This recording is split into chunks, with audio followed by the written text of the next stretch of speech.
Heroine Samantha నిన్న జరిగిన తన పుట్టినరోజు వేడుకలను చాలా వ్యూహాత్మకంగా మలుచుకుంది అన్న వార్తలు వస్తున్నాయి. సౌత్ బ్యూటీ సమంత ఇప్పుడు టాప్ లీగ్లో కంటిన్యూ అవుతూ కూడా తన పిఆర్ టీం చేత నిన్న చేయించిన ప్రచారం చాలా మందిని ఆశ్చర్యపరిచింది. ఈ మధ్య కాలంలో సమంత పాపులారిటీ తగ్గింది అని ప్రచారం జరుగుతున్న నేపథ్యంలో సమంత ఇలా వ్యూహాత్మకంగా వ్యవహరించింది అన్న వార్తలు వస్తున్నాయి. గతంలో సమంత ఉంటే సినిమా హిట్ గ్యారంటీ అనే సెంటిమెంట్ ఉండేది. అయితే ఇప్పుడు ఆ పరిస్థితులు లేకపోవడంతో సమంత అభద్రతా భావంతో ఉంటోంది అన్న కామెంట్స్ వినిపిస్తున్నాయి. వచ్చే నెలలో అతి తక్కువ గ్యాప్తో సమంత నటించిన 3 భారీ సినిమాలు విడుదల కాబోతున్నాయి.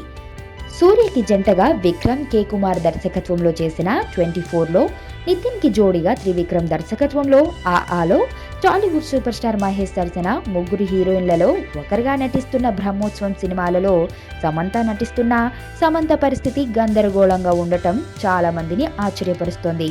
ఈ పరిస్థితుల నేపథ్యంలో సమంత తనను తాను ప్రమోట్ చేసుకునేందుకు ట్రై చేస్తోంది. సౌత్ ఇండియాలో 100 కోట్ల షేర్ సాధించిన 2 హీరోయిన్లలో తానొకరు అంటూ రీసెంట్ గా ఓ ట్వీట్ చేసింది సమంత. అలాగే యుఎస్ లో $7 బిలియన్ వసూళ్లు సాధించిన హీరోయిన్ తానే అనే ప్రచారం కూడా తన పిఆర్ టీంతో చేస్తోంది. మరోవైపు సోషల్ మీడియాలో తన బర్త్డే అయిన 28 ఏప్రిల్ నాడు సమంత హ్యాష్ ట్యాగ్ కు ప్రచారం లభించేలా భారీ ప్లాన్ వేసుకుంది.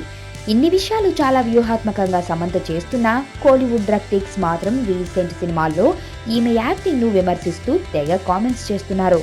ఈ పరిస్థితులు ఇలా ఉంటే ఎవరి పుట్టినరోజులకి స్పందించని మహేష్ నిన్న సమంత పుట్టినరోజు నాడు తన ట్విట్టర్లో సమంతకు అభినందనలు చెప్పి సమంత వ్యూహానికి మరింత బలం చేకూర్చాడు అనే కామెంట్స్ వినిపిస్తున్నాయి.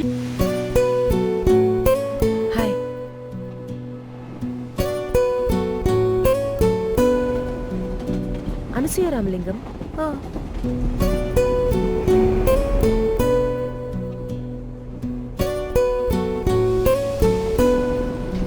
ఆనంద్ విహారీ. అదే